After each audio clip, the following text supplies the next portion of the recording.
afternoon, everyone. I'm Ira Chauhan, moderator of the next session, which is the book launch of War Stories 1971-99, authored by Air Commodore Nitin Sathe. I would like to start by welcoming the panelists to the stage with a brief intro of each one of them. Air Commodore Nitin Sathe's last three books were born out of his 35-year tenure in the Indian Air Force. A Few Good Men and the Angry Sea, his first book was about how the Indian Air Force rebuilt the base at Car Nicobar after it was destroyed by the December 2004 tsunami. Born to Fly, his second book was about the amazing life of Flying Officer MP Anil Kumar, his coursemate and friend at the National Defense Academy, who, despite being rendered a paraplegic after a tragic accident, rebuilt his life and became an inspiration to thousands of people, young and old. Up in the Sky, Helicopter Stories is his third book in a riveting collection of fascinating stories about his encounters and experiences as a helicopter pilot serving in India and Africa. War Stories 1971-1999 is his first book after he retired from the Indian Air Force in February 2020. It is a collection of interviews with war veterans of the 71 and 99 wars, revealing little-known facts of how military courage and ingenuity enabled the Indian Air Forces to win battles and defeat the enemy. Like his earlier books, this one too is unputdownable and a priceless addition to his great nation's military literature. Welcome, Nitin. Thank you, Ira. Our next panelist needs no introduction. Nonetheless, I must do the usual, which is expected in a session. DGP Ashok Kumar, I would like to welcome you to the stage. He hails from Haryana and is an alumnus of IIT Delhi. He joined the IPS in 1989 and has served in many challenging assignments. Presently, he is posted as DGP Uttarakhand. He received the UN Medal for serving in Kosovo and is a much decorated officer. He's the author of the famous book, Human in Khaki, which has been translated into many languages. He's also authored 3 other books. Welcome, Ashok ji.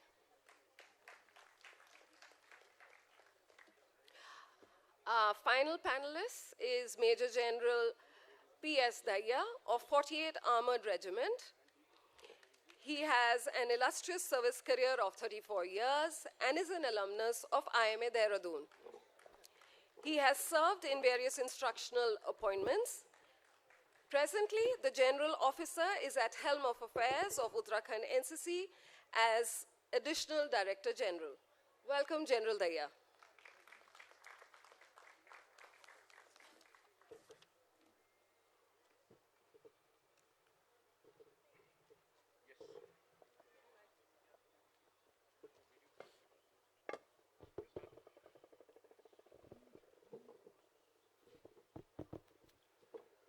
Good morning, everyone. Air Commodore Nitin Sathe, sir. And we have served together in Staff College for 2 years. And he was an inspiration then and now also. Sir, I have read n number of military history books authored by Indian journalists, army men, by Air Force, Navy, by foreign authors. And when I read this book of yours, it is totally different. My query is, what was your motivation, inspiration, or the thoughts when writing a book of such a important nature, and that too in a manner? Could you please explain to all of us? Thank you. Check. Good afternoon, everybody, and welcome to the session. And I must thank all the veterans who are here, especially from the bottom of my heart, to have come for this session. The first question was by Dahiya, who wants to know why I write differently. Because most of the military books that are written are mostly read by military people. I wanted the common man also to understand what goes on behind the scenes as well as in the scene. So therefore, I took to writing it in a different manner, firstly. Secondly, I do not want to discuss about, how many, which battalion was where, what was the, what was the strategy, what was the tactics. That is all available in all the books that are there. So I decided to go a little different, on a different route. I decided to talk to veterans and get the inner stories from them, which I have presented in my book. And the motivation for me to write this comes actually from my father, who served in the Indian Artillery and was part of the Mukti Bahini in 1971. He entered Bangladesh in the May of 1971 and was there till the 20th of December when he was pulled out in a Air Force aircraft back to, from Dhaka to Calcutta. So he was the one who told me a few things about the war. Unfortunately, that is the time I was not writing, and therefore I did not really take note of what he said. And by the time he went away, it was too late. So some of the stories died with him. So I decided to contact his friends and his coursemates and more veterans, and then I wrote this book. Thank you for the question. You have an MSc, an MPhil, and an MBA under your belt, and you've written 3 much lauded books, Nitin. So the obvious conclusion is that you're an academician. But then there's this very well-earned, proud rank of an Air Commodore. So how did this heady mix of a soldier and an author happen? Everybody has an author in him, firstly. But before we go on with this question, can I have this quick video? This is the video of the 71 veterans and some Kargil veterans who helped me to write the book that I have written, which is being released today. Can we have this short video, please? Thank you. जीवन न जाने कितने किस्सों कहानियों से भरपूर भरा होता है, जिनके बिना शायद यह एक बेजान मरुस्थल ही बनकर रह जाता. I'm Colonel Gautam Khoth, retired. I'm from the Army Aviation. I'm Air Commodore G.L. Bhargav. I am Wing Commander Tyagi, retired from the IAF.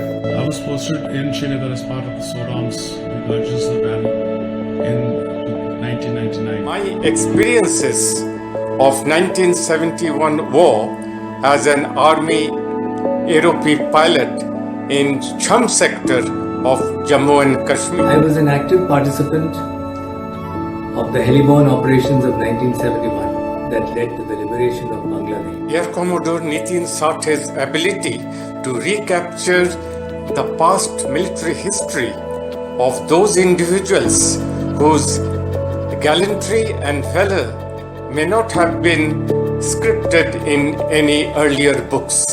During 1971 Indo-Pak War, what happened to me is a very interesting and true story, which has been very ably captured by Air Commodore Nitin Sathe. As the junior most pilot of 110 helicopter unit. Air Commodore Nitin Sathe has taken my narrative of the war and presented it in. I had the good fortune of participating in Operation Safed Sagar in the year 1999, flying Mi-17 helicopters. Our unit and I, as part of it, took part in extensive operations in the Indo-Pak conflict during that period of time. The proud privilege of being able to serve my country during the Kargil war in 1999, where I was awarded the Veer Chakra. 1971 नंबरनों और war stories एक ऐसी ही पुस्तक है जो हर So all these veterans and more actually calls for a deserve standing a ovation from all of us. They really went beyond whatever. There was no time. They were 80 plus, and they gave me the lovely stories that I've written. Well, just coming back to the first question, I forgot to tell you that my father had to wear a lungi, grow a beard, and he had to travel in a truck dressed as a co-driver to a civil truck which was carrying load into Pakistan, and that is how he entered East Pakistan then. And thereafter, of course, his guns followed, and all that the Mukti Bahini did is all there in the books. Coming back to being an author soldier, well, my journey as a writer began after 2004 tsunami, where I was posted to the tsunami-ravaged islands of Car Nicobar, and my experiences there of rebuilding Car Nicobar actually prompted me to write a diary, which was later converted into a book, and I um, attribute this writing to Rediff.com, the editor-in-chief, Nikhil Lakshman, a dear friend. Unfortunately, he is not with us here today. He could not make it because of a prior engagement, but it was him that he pushed me, prodded me, and it took me almost 10 years to write the first book. Thereafter, of course, I've been churning out every 1.5 years or so. But the first book took me 10 years to write, and that is where I started my writing. Thank you. Before I go on to my next question, I just have to say that the video, the short snippet with the veterans gave me goosebumps. And it was so wonderful to put a face to the names I'd read in the book. The prisoner of wars and these veterans who've risked so much for the country. Moving on to our next question. Air Commodore Chandramohan Singla gives a fascinating account of Flight Kilo and also the formation of the Bangladesh Air Force. I'm sure the audience would love to hear more about that. Okay. Now, this is Chandramohan Singla, sir, retired as an Air Vice Marshal, and he is presently 82 years old, stays in Delhi, and just about manages to get things going for himself. And he was kind enough to speak to me and give me a lot of material to write on, and thereafter, of course, I interviewed him. So there was something called, the veterans who are sitting here, of course, know about it. There's something called the Kilo Force, which came into being during the 71 war, right before the war, when the Bangladeshi migrants into India were trained by our army, armed forces, and they came to be called the Kilo Force. Why the Kilo Force? A little bit of research that I did was there was a person called Wing Commander Khondkar, or Khandkar. It is pronounced two ways on the internet, and he was the head of the IAF, Pakistan Air Force Academy, and he migrated, with the first 40 people to migrate into India was one of them was him, and he was made in charge of the training of these Mukti Bahini. So he was the liaison man from Bangladesh, to be Bangladesh then, and because of that, I think it came to be called the Kilo Force. I'm not really sure about this part of the history, but this is what I could make out. What is Kilo Flight is that three aeroplanes, one Chetak helicopter, one Dakota, and one Otter. There were three aircrafts which were dedicated to fight with the Pakistanis, the East Pakistani pilots who came across from East Pakistan. They were trained by the Indian Air Force, and they were made to fly our aircraft and fire in Pakistan later. But that's an interesting story which I've given in the book, is that Indira Gandhi, when she wrote that famous speech of 1971, that speech was recorded by All India Radio and kept in waiting till the time the first of these helicopters, which was armed with a gun and some rockets, they went and fired at targets near Dhaka. And when they set them ablaze, and the Otter also had the rocket pods. It was a small transport aircraft which had rocket pods fitted. So they also went and fired on another target. They landed beyond midnight in dark conditions. For all those of you who don't know, the Chetak can hardly fly during the day. It flew at night in dark conditions. So it was amazing. So they fired at the targets, and the moment they landed back at Kumbhigram and one more airfield in India, that is the time the go-ahead for that famous speech by Indira Gandhi was given, when war was formally declared in 1971, right? And Kilo Flight, of course, these aircrafts were modified, and we had Squadron Leader Sultan Ahmed, Flight Lieutenant Badrul Alam, and there was an interesting story about a Pakistan International Airlines pilot who also came across and flew the helicopters with us. So these guys came across, and they were trained. And in the end, on the last day of the war, on the 16th of December, this Chetak aircraft was flown back to the new Bangladesh. It was bullet-ridden, and it was handed over to the Bangladesh Air Force. That was the first aircraft of the Bangladesh Air Force that came into being.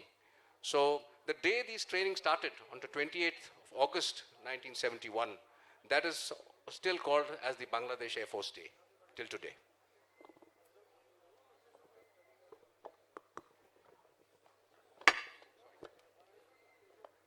Sathe sir, the one thing which stands out in 71 was there were 14 choppers, 32 pilots. Over a period of 8 days, 24/7, they transported some 8,000 soldiers and over 200 tons of stores to Dhaka and Sylhet, which eventually helped the Indian Army force the Pakistanis in Bangladesh to surrender. And you being a helicopter pilot yourself, could you please throw some light? What would have gone behind such a arduous task in such arduous conditions for those pilots, and how was it made possible? Okay, I think we are going to cut corners here, and I will cover some parts of the book which I was going to cover a little later, because the helicopters played a very major role in transporting of the troops across the Meghna River. Now, the original plan, FOCO plan that was there, wasn't actually to reach Dhaka. So there's a lot being written about the generals racing to Dhaka, the race to Dhaka as it is called, and everybody, all the three corps that were moving in from various directions, they wanted to reach Dhaka at the earliest. But Dhaka was never in the plan in the initial stages. That's what I have read. The helicopters were basically used in a very, audacious manner, if I may say so. They started training for this right in the beginning, right from August. That means our commanders already had planned that they would use these helicopters as an air bridge. An air bridge is where you don't have, means to cross over large water bodies, where the armed forces cannot cross across. The ME force, the 14 ME force of 110 helicopter unit that was at Kumbigram, Silchar, and that time was moved along the borders. There were very small helipads from where they operated. There were 3 phases of the operation, but we'll not go into that. The helicopters, what he said was they transported, I think 45GR was the first unit that was transported across. A lot of artillery was transported across the Meghna, and from there, the first shot into Dhaka was fired by the artillery guns of, I think, 126, if I'm not wrong, regiment, and then they went on onwards to Dhaka. Now, the whole issue is that if Sagat Singh, General Sagat Singh, the famous general, and another great man that we're going to talk about, I'll not name him here, but we'll name him here now, AVM Chandan Singh. Chandan Singh and him, if they were not there, we wouldn't have reached Dhaka. That is for sure. Because this operation, if it had not gone through, the aircrafts flew at night. They had to land in enemy territory without lights. They had to offload heavy guns and, soldiers, pick up casualties from them and come back. All this within 1.5 minute of landing. Because if you stayed there on ground for too long, you would be shot up. So this is all about the helicopter operations. In short, I have written a great deal about how they went about training for it, how they, they did the final operations on the last 5-6 days of the war. Just a little different question, General Saab, Commodore Saab. I start with BSF, and BSF claims that they had a major role in the 71 war, especially Mukti Vahini and all. Do your stories have any such anecdote or something like that? Unfortunately, it is beyond my syllabus, if I may say so. I really didn't, I really didn't go into the aspect of BSF training during the war or fighting during the war. I'm sure, I think I'll take this cue from you and I'll study a little more about what the BSF did. And my part 2 of the book, which will come out maybe next year, I will include that also. Thank you very much. On that note, Ashokji, I would like to draw you into the conversation. While the soldiers, the army is fighting the battles at the borders, would you like to share some light on the proxy war within the country that you're dealing with? Actually, after 71, our neighboring country has realized that it's very difficult to win over India in a direct war. Therefore, they adopted the strategy of proxy war. And its first manifestation was the Punjab terrorism. It was all guided by the borders, by the country across the border. Training, radicalization, supply of weapons, everything. So, I believe that after 71, we have been fighting more of the proxy war than the direct war on the borders. And from Punjab, it went on to Kashmir and then all over the country, which we call hinterland terrorism. So I believe that now the war is more proxy instead of being direct. Yeah.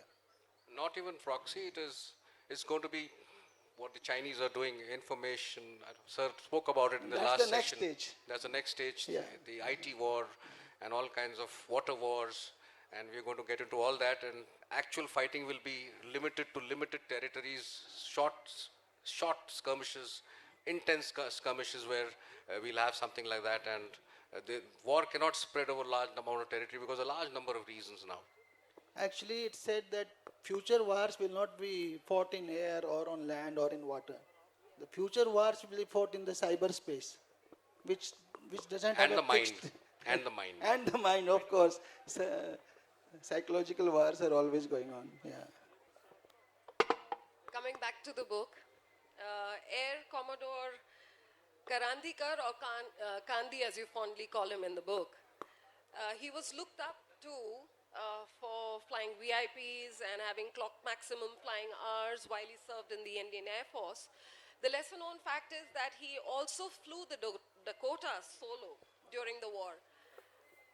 But then there is this bit in the book where he makes this comment about button pilots, which is a reference to today's pilots. What would you like to say about that? Okay, this is I coined this word when I wrote an article for Rediff some time back on the new type of flying that we do. Because I flew till 2020 and I flew from the erstwhile Chetak helicopter to the latest Mi-35 and the upgraded Mi-35. So I saw the transformation of technology taking place across the last 35, 36 years that I was in the Air Force. So that is why I call the new generation of pilots button pilots, because today an aeroplane can just press a few buttons, it can take off on its own, come back and land wherever you want it to be without anybody touching the controls. So that is why I call them button pilots, and therefore that hang of flying with your hands, the seat of the pants, has kind of died a natural death, if I may call it so. And the NCC cadets who want to join the Air Force must listen to this. You got to be techno savvy to fly today's aircraft. Everything is glass cockpits. You got gizmos like the mobile phone. You just got to tap a few fingers on a screen and things happen to the aircraft. Right. Coming back to the single pilot flying of what was mentioned, Karandikar, God bless his soul, Air Commodore Karandikar, was first of the Boeing pilots of the Indian Air Force, and he was flying the Dakota during the war, and he was the one who trained the Dakota pilots of the Pakistan Air Force, the erstwhile East Pakistan Air Force, and unfortunately that Dakota crashed a few months before the war in Bangladesh itself. So Karandikar sir was made to fly the Dakota alone. I don't know, all of you who have traveled in an aeroplane have seen that there are two pilots and a whole lot of crew behind you in such a big aeroplane. He was alone in the cockpit flying at night. He had to jump across his seat to put up the undercarriage, holding the controls with one hand and operating all the systems of the aircraft alone. So in a big cockpit like that, for a person to do that, I think no pilot today will ever do such a thing. So he did something very audacious, one. Secondly, to land at night on a kacha runway without lights, it requires tremendous skills, piloting skills, as well as navigation skills and what have you. So Karandikar sir was an epitome of a transport pilot who did absolutely wonderfully well. He flew about 18 odd short missions during the war, and a lot of his story has been written in this. A few weeks after I interviewed him, unfortunately he passed away due to COVID, so God bless his soul. Going on to our next question, the Rajput Cavalier, Air Vice Marshal Chandan Singh, is the star of the Bangladesh Liberation War without a doubt. This session would be incomplete if we didn't discuss him. Well, I've already spoken about him. Cavalier in the Sky, that's what I call him. And that's a book that has been written on him, in fact. He was the head, that is the station commander of Jorhat during the war.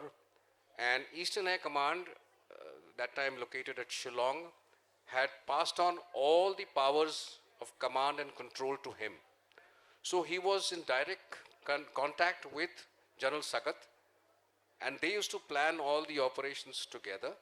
And that is how a quick, the reaction to requirements posed by the army were very quick.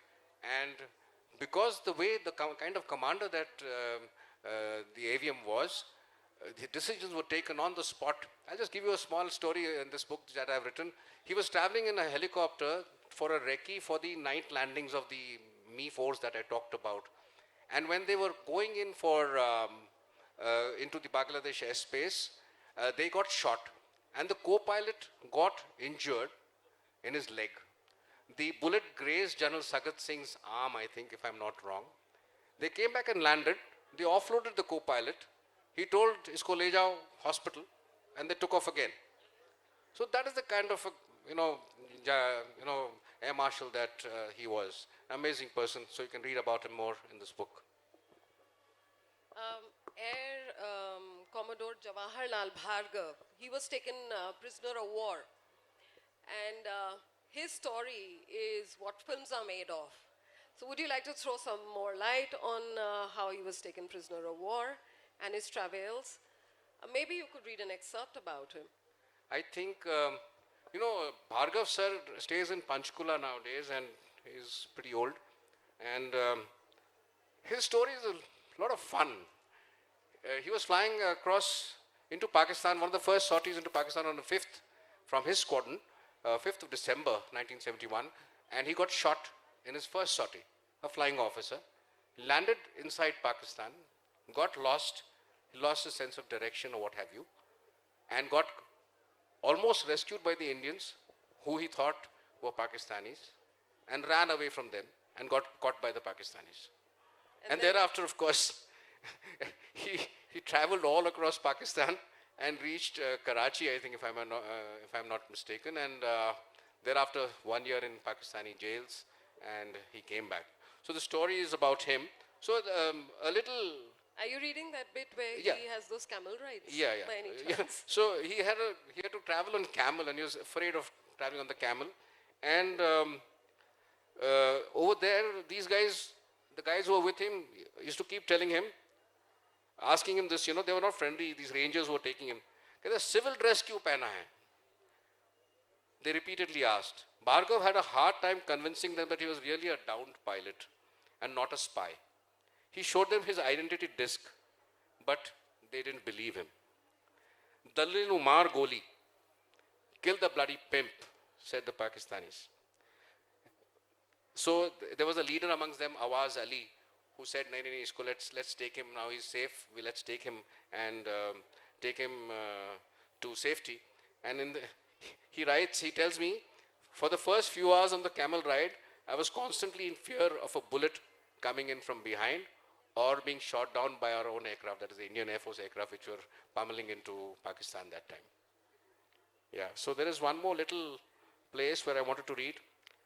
So at Umarkot, he met a brigadier inside a bunker, you know. He went inside and he was thinking that now he'll get some third degree treatment. So when they reassured him, you know, that all is going to be well, so they asked him, where are you from? So he said, I'm from Patiala, Punjab. So there was an officer in the crowd who said, Patiala, I am also too from Patiala.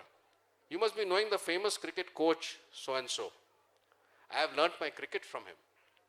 So Bhargava sir himself played Ranji Trophy cricket. And he had learnt cricket from the same coach that this Pakistani gentleman had learnt his cricket from. So this connection was established between the Pakistanis and this Indian soldier who was across Pakistan. And then they treated him well, and then the story continues into Pakistan.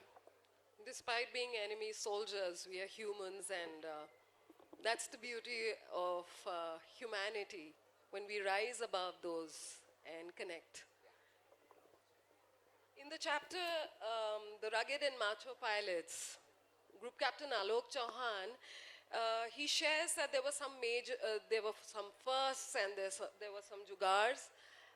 Will you elaborate on what the MiG squadrons did and what was he referring to?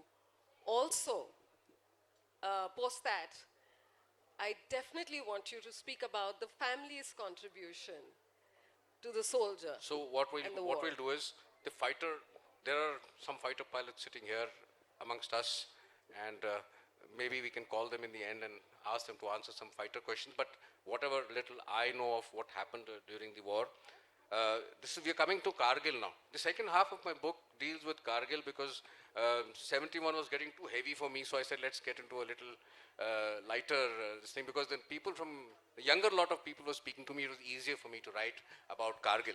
So I started writing about Kargil, and the first stories that time is running out, I know. Time is running out? We have 10 minutes. 10 minutes, right. So the MiG-21s were, designed in 50s, and they were flying, and they were supposed to fire weapons at altitudes of 18,000 feet. The books of the MiG-21 didn't even have parameters to fire about how to go about firing at that altitude. So what was done? Jugards were done. They extrapolated the figures that were there, tried it, made those figures for the firing parameters at that altitude. They did not have a GPS. So how did they learn about the GPS? They put a GPS, a handheld GPS on a motorcycle, and they were made to navigate inside Srinagar airfield to know how to operate the GPS system. And then they took it on the aircraft. They had a Velcro stuck behind the aircraft, behind the GPS, and stuck inside the aircraft to show them where they were going, because it was so difficult to navigate to the particular point that they wanted to in the hills. It is so difficult to make contact with a small speck of a target in the vast expanse of the mountains, and that too snowed out mountains. So these kind of jugards were done, and many more. All know about the laser guided bomb. We didn't have many of them, so laser guidance kits were taken on, and 500 kg bombs, they slapped on these kits onto these bombs, and they made it into a kind of a laser guided bomb, and they could accurately hit the Pakistanis. I know.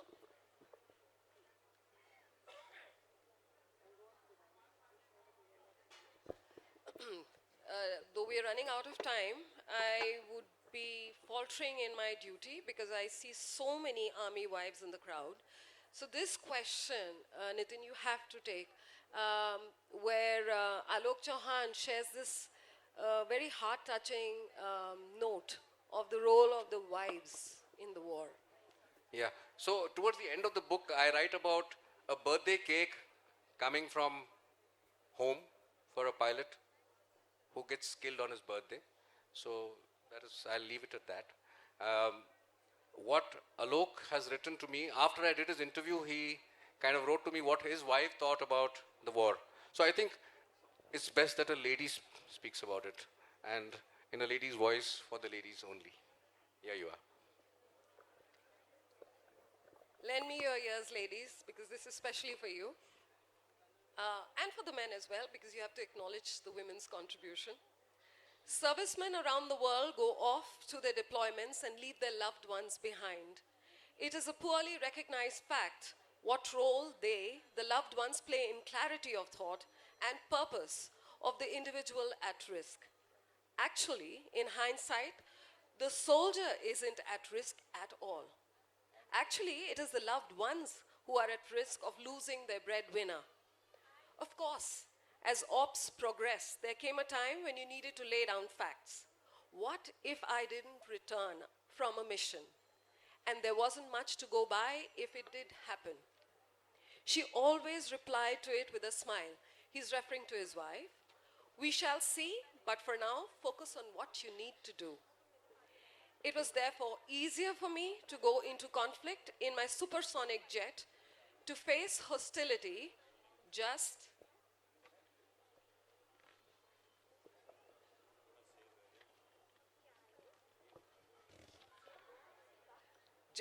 a short distance from her and know that she will be able to take care of things if they went wrong. It gave me an edge to fly with sharp focus, clarity, and enhanced awareness. So that's what ladies are all about. They make the soldiers fight in the front. Yes. So where do we go now? We got how many minutes left? We need a few minutes to be kept for question and answers, I suppose. Or you want us to... We haven't touched upon Kargil, so if I could quickly ask you one. Right. To tell us more about fighter operations in the Kargil war, and we lost 5 air crew in 3 aircrafts through the war. Throw some light on that. Yeah, while the army... No, in this book, in the end, I write that being an Air Force man all my life, 36 years, and firing weapons from far onto the enemy, this is the first time that when I wrote about this and when I spoke to people, I realized that how our men in greens, they fight almost hand to hand, and they are much closer to them. The feelings that they get while they kill a person or they go into combat is much more intense, and they need much more nerves of steel. And that's what I feel about the Indian Army as an Indian Air Force pilot. So I think we need a round of applause to the Indian Army for being what they are to our nation. Right. Coming back to the fighter operations, well, there were a whole lot of fighters that operated in this war, starting from the Canberra, which did some recce sorties. The MiG-25, it flew low and slow, which it is not designed to fly. They've got some photographs of the hills and the recce missions by the Jaguars, the Mirage 2000s. They got the RT frequencies, everything else that was needed for the intelligence gathering. And thereafter, of course, the MiG-27s were used to attack the various positions with their laser-guided bombs, the kits that I told you about. The Mirage 2000s also were used for that. And, you know, when 2 aircrafts have to go to fire, for the children who are listening, if 2 aircrafts have to go and fire 4 bombs at the enemy, you know how many aircrafts have to go? Sometimes 14, 15, 16 aircrafts have to go together. So that is how a package works in the Air Force. It is just not that you just give 2 bombs to somebody and tell him drop and come back. It doesn't work that way. So when you read this book, you'll understand what it means to package a fighter sortie into the enemy territory. Right. So we were fighters that operated. A whole lot of things happened. We lost 1 aircraft. Nachiketa was the prisoner of war, and to search for him, a dear friend of mine, Nodi Ahuja, he went in search for him in another MiG-21, and while he was searching for him, he got hit by a Stinger missile, and he ejected from the aircraft. Unfortunately, the Pakistanis shot him at point-blank range after they captured him, and he was shot. His body was sent back to Srinagar in a couple of days, while Nachiketa took about 8 to 10 days to come back after all the diplomacy levels started. Right. So, so much so I think we'll keep this short because then people can read about this in my book. We'll open the book in a minute, but I want to request all those veterans who are here, who fought in the 1971 war and in the Kargil conflict, to kindly stand up, please. And I would like to stand up and give my a standing ovation to you, sirs. We have Colonel Chima, who was behind the enemy lines. He went behind enemy lines, the first of the artillery gunners in 1971 to go behind enemy lines. We have Group Captain Muralidharan. He was the DA in Pakistan when the Kargil war took place. We have Wing Commander Shiva. Where are you, sir? He hasn't turned up. Right. Wing Co Shiva flew the MiG-21, the Hunter aircraft on the Eastern Front. And we have Colonel Jagdish Sindhwani. So where are you, sir? There he is at the back. He is also from the artillery, and he was also part of the 1971 operations. So thank you very much. Any more gentlemen who are here who have missed out, sir, can please rise and we can give you an ovation, sir. There we have a Kargil hero there, so please raise your hand, sir. So thank you very much, and a very, very special thanks to very, very old uncle and aunt of mine who have come all the way from Bihar here. Dr. Masih and Mrs. Masih are there. Thank you very much for being there. And all my friends who have come from far and wide. Thank you very much. So may I now request the gentleman on my right to kindly unveil the book. And may I request my publisher, Renu Kaul Verma, to come up and help me unveil the book, please. Thank you very much. And thank you for a patient listening, and it's been wonderful speaking to you all.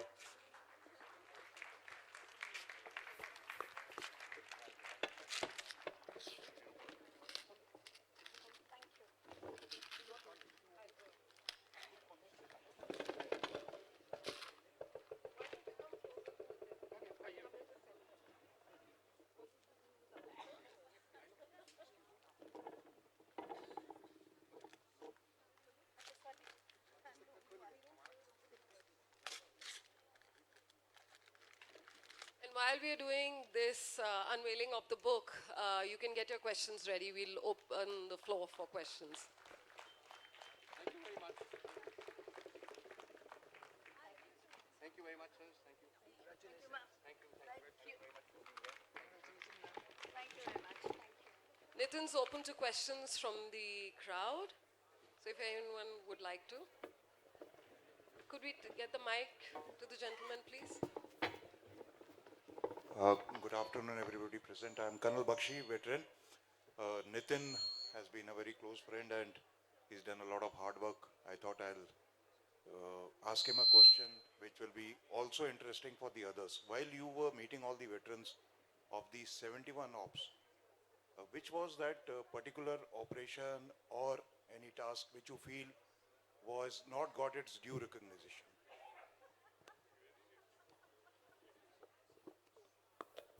Actually, there were a lot, but I think Chandan Singh sir, unfortunately, the Indian Air Force didn't recognize Chandan sir's work for many, many years. And it was just a few years ago that when his book was written, a little before his book was written and before he died, that Chandan sir's work came out to the fore. And he was not really recognized, although he was a Veer Chakra from the war, but he was not really put on a pedestal and given the due by the armed forces that he was to be given. So I think that one area that I spoke about, which I felt that he should have been right up there in our books of history from the earlier times itself. Any other question? We can take one more, though I'm being told that time's up. Just. Good afternoon, sir. I'm sure the book would make a very interesting read.